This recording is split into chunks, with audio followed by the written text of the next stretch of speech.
Hi there, I'm Stan Baker, one of the hosts for Circle Forum, along with Shelley Steele and Steve Young. In this episode, we discuss hot buttons. Someone's always pushing something, so what do you do about it? I think learning and understanding more about dealing with hot buttons is really important because it can help you in your day-to-day work in schools, with students, with other staff, and with parents. And if you're currently finding that you are reacting a lot, then this episode is for you because it can help you to reflect afterwards on how best to proceed next time it happens. Some of the things we talk about: recognize the hot button and do something in the moment, like taking a breath before responding, or use the restorative questions for your reflection, or even out loud in the moment. In the moment, ask what the person needs today, and also in the moment, ask if this is the right time or the right place to respond. At the end of this episode, be sure to visit our website, www.restorative.ca, where you can find free restorative resources.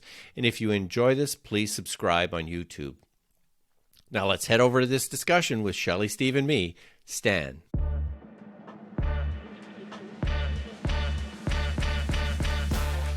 What do we do in situations where adults or students push those hot buttons for us? They get a reaction from us. We respond maybe in ways that aren't helpful, but somebody's pushed our buttons. How can we deal with that restoratively? I think first, and it's not always easy to do, we have to know what our hot buttons are and know that when they've been pushed. And we don't always know that until they've been pushed, or we take time afterwards to reflect on that. Why did I react in that way? Why did I respond in that way? That's not usually the way I move into these things. That's the reflection part of knowing what's happening for yourself.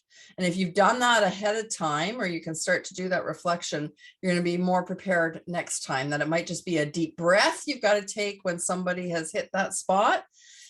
I'm not going to react right now, and I'm more prepared for this, but it still gets pushed. It's what you do with it.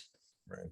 And you have to know yourself. And we all know that we all have good days and bad days. And if we're already having a bad day and you're behind schedule and you're frustrated, and now you got to deal with one more issue, you're less likely to be on your guard for those button pushing statements that people make. And then you're going to start fighting back because you're not really in the right frame of mind yourself to have that conversation.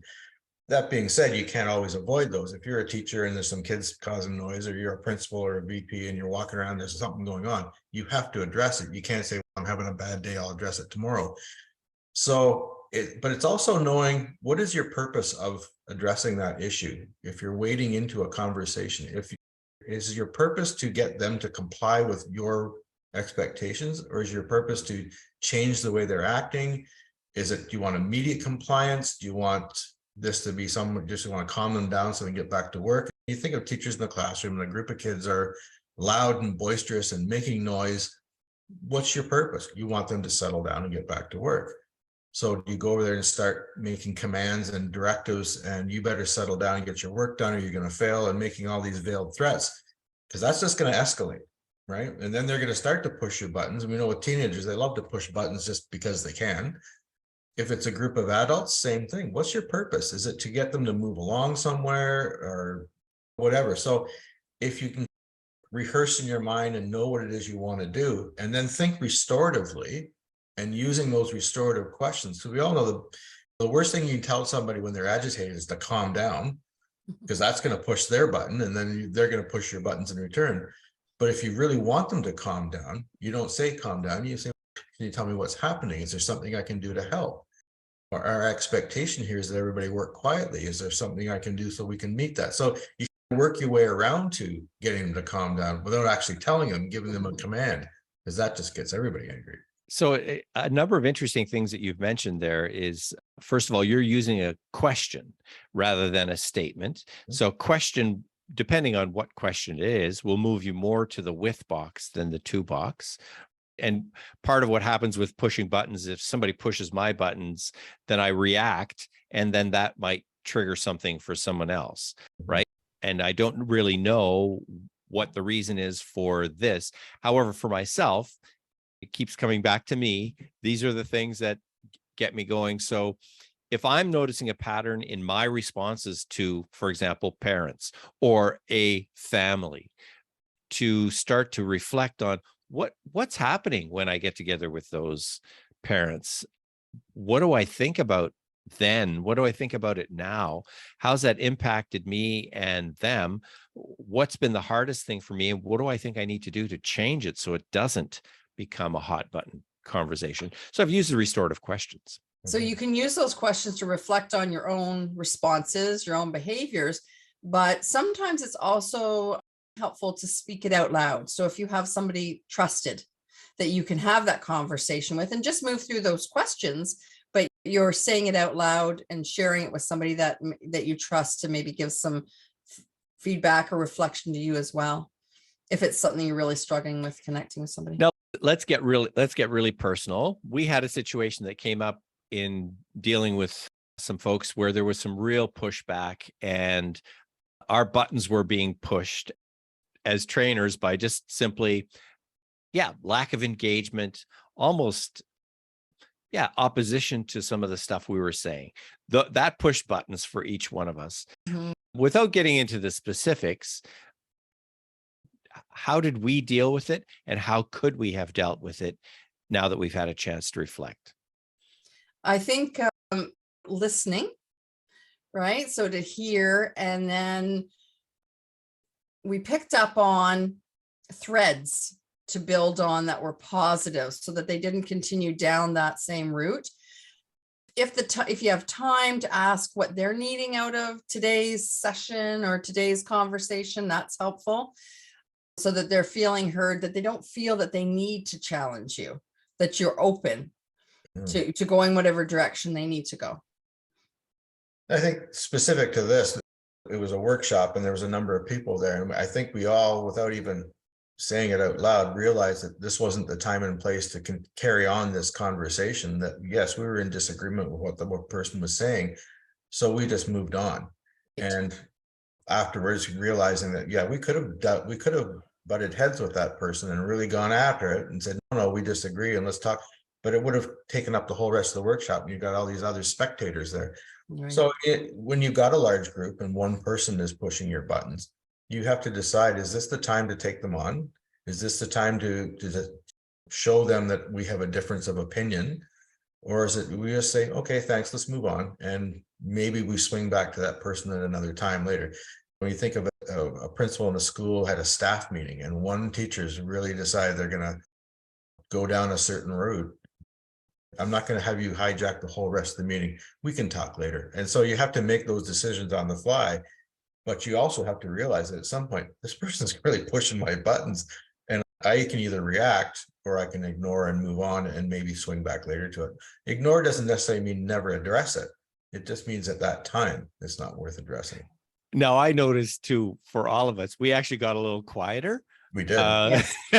Because we take a didn't few want deep to. breaths. Yep. Yeah, exactly. I think we were all mulling over, how should we respond to this? Mhm. And then I can't remember who, it probably was you, Stan, said, well, let's just move on. Okay, done.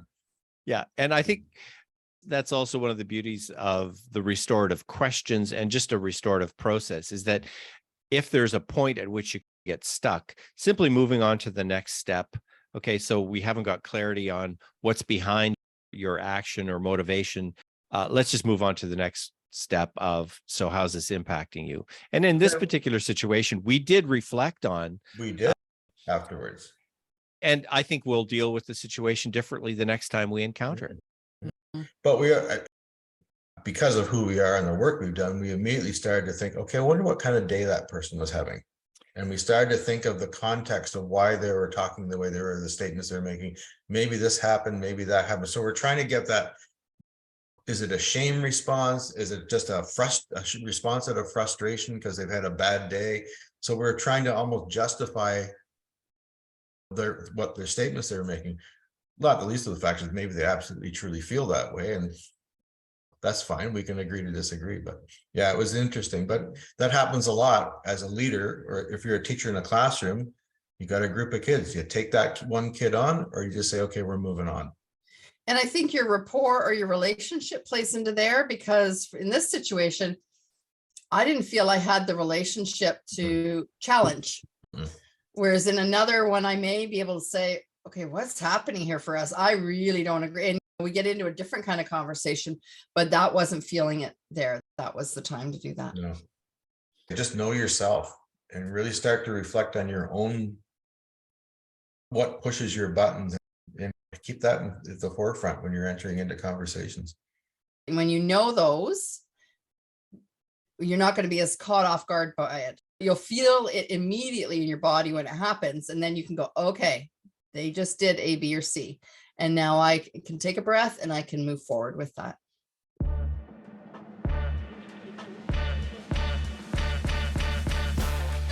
You know, we've all been there when our reaction to a hot button sets us off.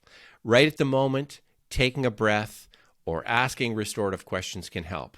Reflecting afterwards can change your response for the next time it comes up. So know your purpose in the conversation. Is it compliance, change, calming?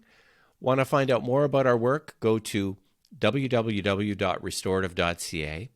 Email me, stan@restorative.ca, and let's make reflecting on our own hot button something we do regularly in order to build connections with the people we meet each day.